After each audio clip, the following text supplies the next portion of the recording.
Hello six class. आज हम आपके इंग्लिश ग्रामर का चैप्टर नंबर 5 स्टार्ट करते हैं, जिसका नाम क्या है, noun gender.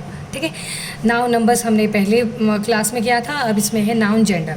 Noun gender, gender क्योंकि आपने पढ़ा होगा ना, मेल फीमेल, ठीक है, जो दोनों जेंडर शो करते हो, जो कोई सा भी जेंडर शो नहीं करता हो वो है। ठीक है, तो जेंडर इज़ अ क्वालिटी पढ़ते हैं पहले।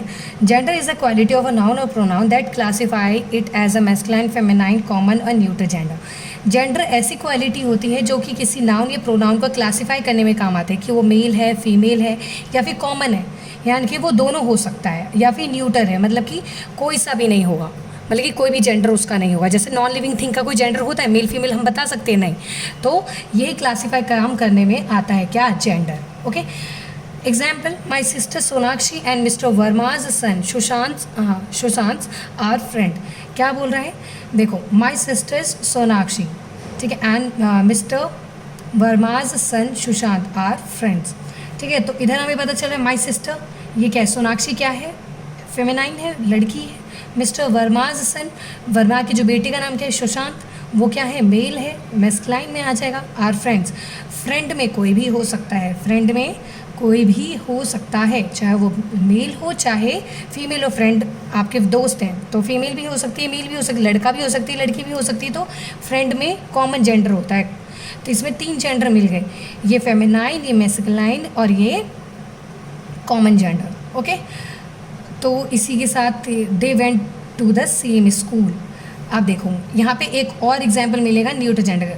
स्कूल का कोई जेंडर होता है बेटा, स्कूल का कोई जेंडर नहीं होता। लड़का लड़की आप स्कूल को देखकर बता पाओगे नहीं, तो स्कूल का बेटा कोई जेंडर नहीं होता, तो ये हमारा न्यूट्रल जेंडर में आ जाएगा। ज़्यादातर जो न्यूट्रल जेंडर में हमारा नॉन लिविंग थिंग ही आता है।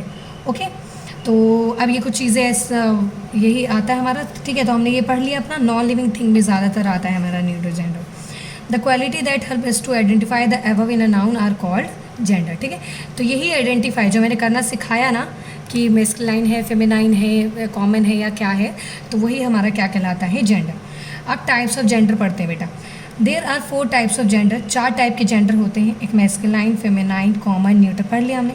मैस्कुलाइन में a noun that denote male person और एनिमल, जो मेल पर्सन और एनिमल को दिखाए वो क्या होता है, हमारे मैस्कुलाइन जेंडर होते हैं, जैसे बॉय, अंकल, सन, ब्रदर। ठीक है, जो लड़का हो, ठीक है, जो मेल हो।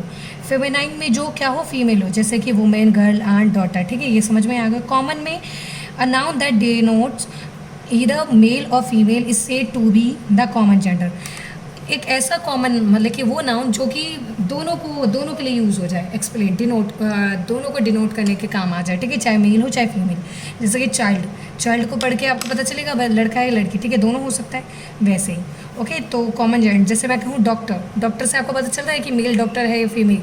ठीक है, तो डॉक्टर दोनों के लिए यूज़ हो सकता है मेल के लिए भी और फीमेल के लिए भी। ओके, तो वो हमारे कॉमन जेंडर में आ जाए, जो दोनों के लिए यूज़ हो जाए। ठीक है, तो अब हमारा न्यूट्रल जेंडर में क्या आ जाएगा, अ noun that denotes thing without life.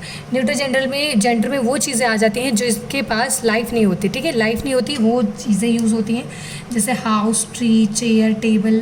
ठीक है, वो सारी चीज़ें होती हैं जो ना कि मेल हो और जो ना फीमेल हो। ठीक है, जिसमें लाइफ ही ना हो तो वो तो ना मेल होंगे ना फीमेल होंगे, तो हमारे न्यूट्रल जेंडर में आ जाएंगे, जैसे हाउस, ट्री, चेयर, टेबल। ठीक है, work like child, friends, cousin, brother, people, parent, teacher are said to be nouns in the common gender. अब जैसे कि चाइल्ड हो गया, फ्रेंड हो गया, cousin, brother, person, people, parents, teacher, ये सारे क्या हो गए, ये सारे हमारे क्या हो जाते हैं, कॉमन जेंडर में। क्यों, क्योंकि इससे पता नहीं चलता बेटा कि ये मेल है फीमेल, दोनों हो सकते हैं, तो वो कॉमन जेंडर में आ जाते हैं। ओके, अब हम पढ़ेंगे फॉर्मेशन ऑफ फेमिनाइन जेंडर। आखिर फॉर्मेशन कैसे होता है फेमिनाइन जेंडर का। ठीक है, बनाया कैसे जाता है फेमिनाइन जेंडर, बनाया कैसे सकते हैं, वो रूल्स हैं। By adding ESS to the masculine gender. जैसे लॉयन है, लॉयन के आगे ESS लगा दो तो लॉयनस बन गया, फेमिनाइन बन गया। समझ में आया, टाइगर है टाइग्रेस, ठीक है, गॉड है गॉडेस, तो ESS जोड़ के भी आप बना सकते हो। ठीक है, जैसे यहाँ पे कुछ वर्ड्स हैं, ठीक है, ये सारे EWS जोड़कर बने हैं। आप पढ़ लेना बेटा, जो भी वर्ड्स हैं आप ध्यान से एक एक वर्ड पढ़ेंगे, क्योंकि आपके एग्जाम में इसमें से कोई से भी वर्ड आपसे पूछे जा सकते हैं, तो आप ये सारे वर्ड्स ध्यान से पढ़ेंगे। ओके, अब by using completely different words, कभी कभी हम क्या होता है मेस्कुलाइन को फेमिनाइन बनाने के लिए ना दूसरे ही तरीके के वर्ड ले, जैसे ब्रदर और सिस्टर दोनों की अलग अलग स्पेलिंग्स हैं। क्या सेम है ये वर्ड? नहीं, बिल्कुल अलग है। ब्रदर अलग है, जैसे इसमें एक्टर है, कुछ तो मिल रहा था ना एक्ट्रेस, ठीक है, पर इसमें क्या है ब्रदर सिस्टर अलग है। Cock hen, dad mom, father mother, ठीक है, ये सारे वर्ड हमारे क्या हो गए बिल्कुल ही डिफरेंट है।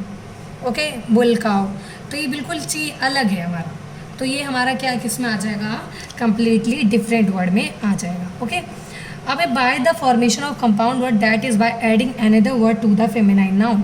कभी कभी होता है कि कंपाउंड वर्ड मतलब कंपाउंड मतलब जोड़ना, जब दो वर्ड जुड़कर कोई एक वर्ड बनाए, दो अलग अलग वर्ड जुड़कर एक वर्ड बनाए, वो कंपाउंड होते हैं। क्या होते हैं? कंपाउंड। तो देखो washer man, washer plus man मिलकर क्या बना है? वॉशर मैन, जो कि मैस्कुलाइन में है। अब वॉशर को वॉशर ही रहने दें, मैन को कर दें वुमेन, तो वॉशर वुमेन का क्या हो जाएगा? फेमिनाइन। ठीक है, तो हमने कंपाउंड वर्ड में चेंज किया है, इधर चेंज किया ना कि इधर। तो ये कभी कभी हम कंपाउंड वर्ड्स में भी चेंज कर देते हैं, कंपाउंड नाउन में भी चेंज करके मैस्कुलाइन को फेमिनाइन बना देते हैं। ठीक है, तो इधर आपको बहुत सारे एग्जाम्पल्स दिखेंगे। Fisherman, fisherwomen, grandson, granddaughter, he goat, she goat, man servant, maid servant, stepfather, stepmother. ठीक है, समझ में आ गया। Some word that are slightly different from those mention ever for the feminine genders. कुछ ऐसे होते हैं जो बिल्कुल ही डिफरेंट होते हैं, जैसे hero, heroine, lad, lass, master, mistress, widower, widow. ठीक है, तो ये कुछ अलग ही वर्ड्स होते हैं जिसमें कोई रूल काम नहीं करता। ठीक है, कुछ अलग से हटके होते हैं ये वर्ड्स। ओके, अब आ जाता है कॉमन एंड न्यूट्रल जेंडर पे पहुँचते हैं। कॉमन रिफर टू द इधर मेल और फीमेल। कॉमन जेंडर में या तो वो मेल हो सकता है या फीमेल हो सकता है। ठीक है, दोनों में से कोई भी हो सकता है। Look at the list of the denoting common gender. जैसे कि आप ये सारे कुछ वर्ड्स हो गए, जैसे फुटबॉलर कोई भी हो सकता है, reporter, singer, friends, neighbour, teacher, organiser, tutor, parent, ward, worker, person, player. ठीक है, कज़न, तो ये सारे चाइल्ड, बेबी, तो ये सारे अनाउंसर, ये सारे वो वर्ड्स हो गए जो या तो मेल हो सकते हैं, फीमेल भी हो सकते हैं। ठीक है, दोनों में से आप जैसे डॉक्टर भी आप जैसे जोड़ सकते हैं कि डॉक्टर नहीं है, डॉक्टर में भी दोनों आ सकते हैं, मेल भी हो सकता है डॉक्टर, फीमेल भी हो सकता है। ओके, अब हमारे न्यूट्रल जेंडर में refer to non living things. Neutral gender में नॉन लिविंग थिंग आता है जो चल फिर नहीं सकते। नॉन लिविंग थिंग जो कि चीज़ें जिंदा नहीं होती, जो चल फिर नहीं सकती, सांस नहीं ले सकती, बोल नहीं सकती, वो होती है हमारी नॉन लिविंग थिंग्स। हमने कई बार पढ़ रखा है। ठीक है, that neither male nor female, जो कि ना तो मेल होती। तो आप देखो, जो चीज़ें चल फिर नहीं सकती, जो चीज़ें जिंदा ही नहीं है, तो उसको आप मेल फीमेल में बांट सकते हो नहीं, तो वो न्यूट्रल जेंडर में। जैसे hat, book, chair, desk, egg, gold, pot, ink, kite, lamp, mat, net, quilt, school, taxi, umbrella, van, watch, ये सारी चीज़ें क्या है? नॉन लिविंग थिंग है। तो क्या इसका आप बता पाओगे कि इसका जेंडर क्या है? नहीं, तो नीदर मेल और नॉट फीमेल। ठीक है, ना तो ये मेल होते हैं ना फीमेल होते, वो न्यूट्रल जेंडर। जो दोनों हो सकते हैं वो कॉमन जेंडर, और बाकी तो आपको मालूम है। ठीक है, The thought collective nouns such as army, people, nation, flock, class and group are used to signify the collection or group of living things. They are classified as neutral gender. देखो, collective noun जैसे army, people, nation, तो ये neutral gender ही होता है, पर इसके अंदर क्या होते हैं? सिग्निफाई क्या करता है? कलेक्शन ऑफ लिविंग थिंग्स, मतलब लिविंग थिंग्स मिलाकर कोई चीज़ बनती है। जैसे आर्मी ही ले लो, सोल्जर्स को मिलकर आर्मी बनता है, तो आर्मी वर्ड जो है वो न्यूट्रल जेंडर है। ओके, तो क्योंकि कोई भी हो सकता है, न्यूट्रल जेंडर में आ जाता है, पर वो मिलकर किससे बना होता है? ग्रुप ऑफ लिविंग थिंग्स से। तो बस ये चीज़ याद रखना। ओके, तो आर्मी आए तो ये मत सोचा आर्मी में सारे सोल्जर्स हैं जो लिविंग है तो वो न्यूट्रल जेंडर में, तो वो न्यूट्रल जेंडर में ही आएगा आपका। ओके, तो इसी के साथ आपका जो चैप्टर होता है वो फिनिश होता है। आप लोग दोबारा से इस चैप्टर को अच्छे से रीड कीजिएगा, क्या है, एक एक वर्ड पढ़िएगा बेटा, क्योंकि एग्जाम में आपके एग्जाम आने वाले हैं और एग्जाम में जो भी वर्ड होंगे इसमें से कोई सा भी वर्ड आपको दिया जाएगा। ठीक है, तो आपको फिर वो करना पड़ेगा, आपको याद होने चाहिए कि हाँ किस वर्ड को कैसे चेंज करना है फेमिनाइन में। ओके, तो इसके साथ आपका जो चैप्टर होता है बेटा फिनिश होता है। ठीक है, और ये आप पढ़ेंगे भी तो आपके एक्सरसाइज में भी हेल्प होगा, तो आपको एक एक वर्ड अच्छे से पढ़ना है।